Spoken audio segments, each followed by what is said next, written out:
नमस्कार, Shankar study point में सभी विद्यार्थियों का स्वागत है। मैं आलोक तिवारी आज आप सभी लोगों के लिए बाल मनोविज्ञान से टॉप 50 क्वेश्चंस को लेके आए हैं।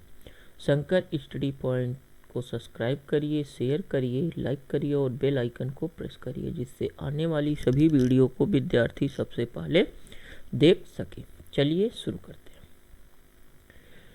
पहला क्वेश्चन है हम लोग का, शरीर में सबसे लंबी हड्डी का नाम क्या है? शरीर में सबसे लंबी हड्डी का क्या नाम है? तो क्या नाम है?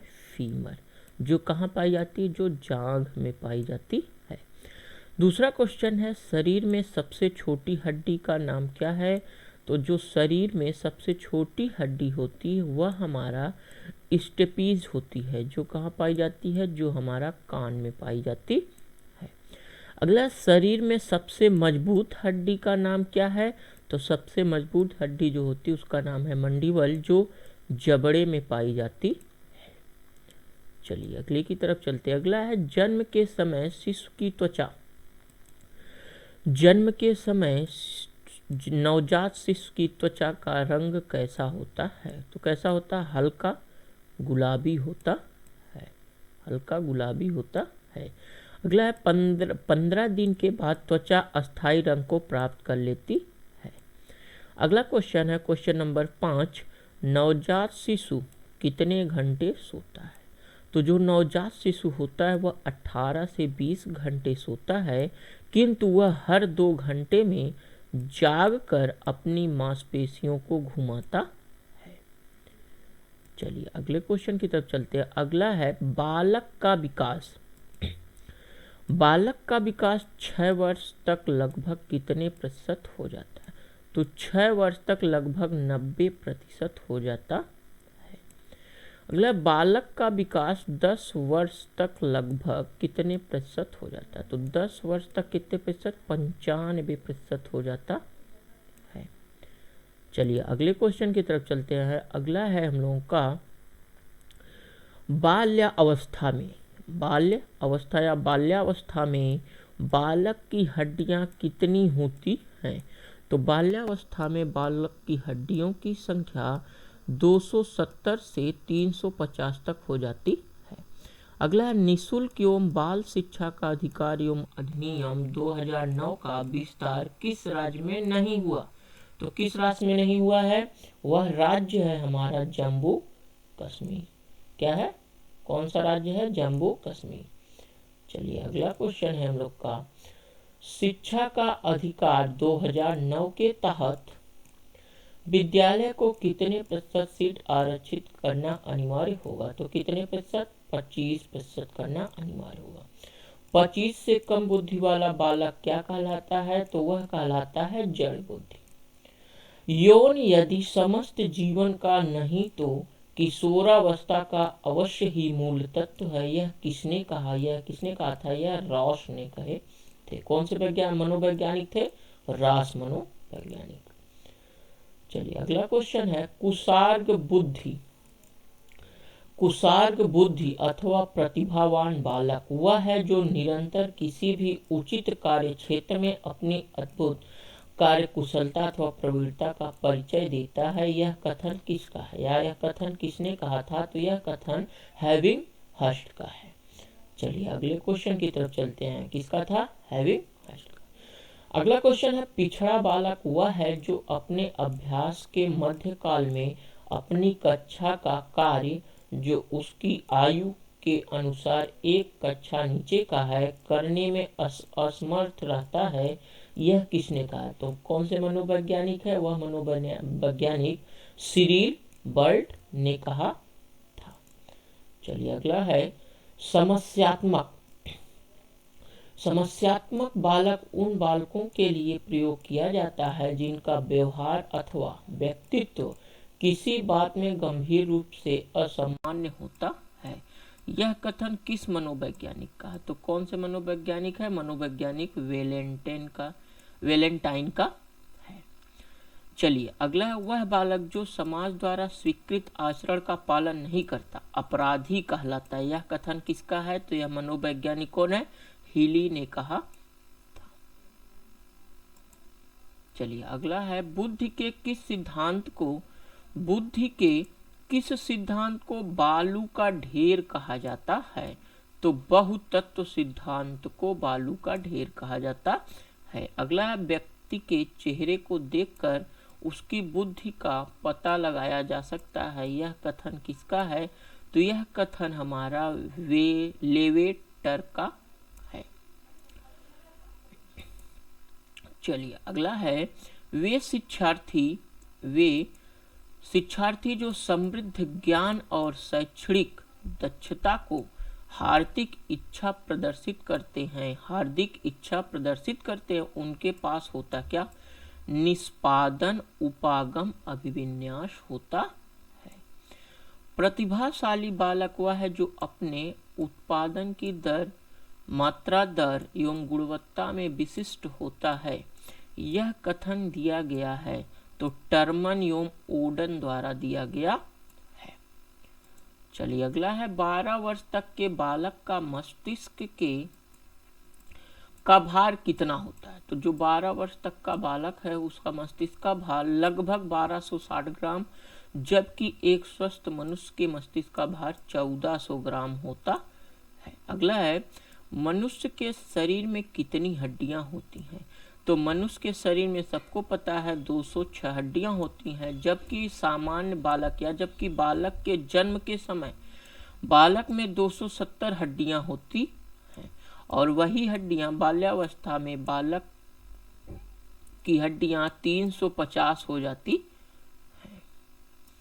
चलिए अगले क्वेश्चन की तरफ चलते हैं। अगला है, बालक के विकास की दशा कैसी होती है? तो पता है हम लोग की जो विकास की दर होती है वह सिर से पैर की ओर चलती है, अर्थात इसे केंद्र से बाहर की ओर कहते हैं अथवा सामान्य से विशिष्ट की ओर चलती है, यह कहा जाता है।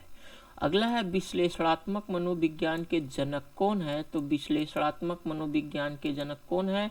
तो वह है सिगमंड फ्रायड। कौन है? Sigmund Freud.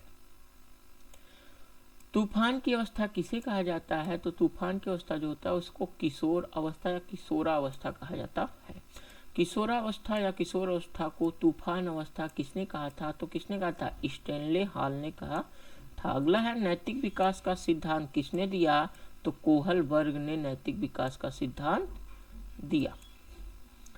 चलिए अगला है, मूल प्रकृति का सिद्धांत किसने दिया? तो मूल प्रकृति का सिद्धांत मैकडूगल ने दिया था। कितने मूल प्रवृत्तियां होती हैं? 14 मूल प्रवृत्तियां होती हैं। कितनी है? 14।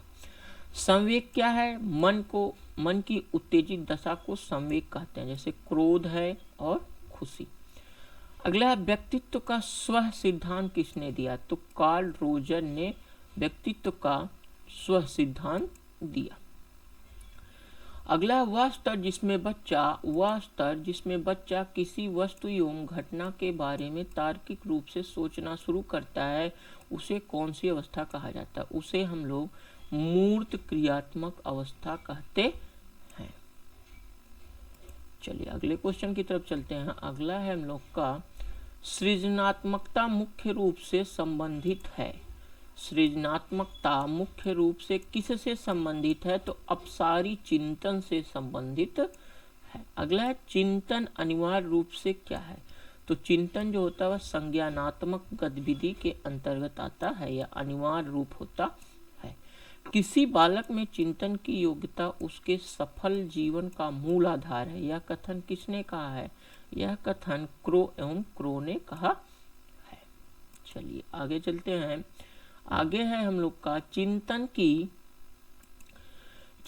दृष्टि से किसी बच्चे में सर्वश्रेष्ठ चिंतन है तो उसे क्या कहेंगे? उसे हम लोग कहते हैं तार्किक, तर्क करना, चिंतन करना, तार्किक चिंतन कहते हैं।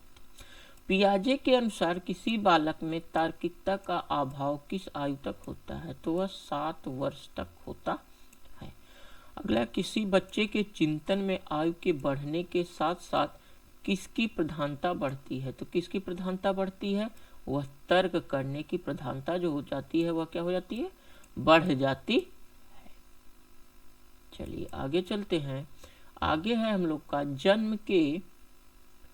जन्म के बाद किसी बालक में चिंतन का विकास कब प्रारंभ होता है? तो 2 वर्ष की आयु के बाद चिंतन का जो विकास होता है वह प्रारंभ हो जाता है।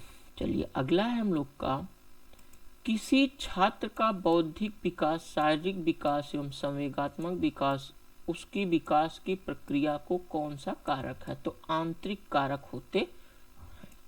अगला है, माता पिता से संतानों को प्राप्त होने वाले गुणों को कहते हैं, क्या कहते हैं? वंशानुक्रम कहा जाता है। अगला है, अधिगम की प्रक्रिया पूर्ण कब होती है? जब व्यवहार में अस्थायी परिवर्तन हो जाते हैं तो अधिगम जो प्रक्रिया होती है वह पूर्ण हो जाती है। अगला है, मनोविज्ञान का जनक किसे कहा जाता है? तो सिगमंड फ्रॉइड को मनोविज्ञान का जनक कहा जाता है। अंधों की लिपि के जनक किसे कहा जाता है? तो लुई ब्रेल को कहा जाता है।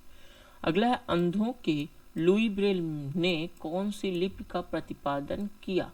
तो कौन सा? ब्रेल लिपि का। कितने बिंदु इसमें होते हैं? इसमें 6 बिंदु होते हैं।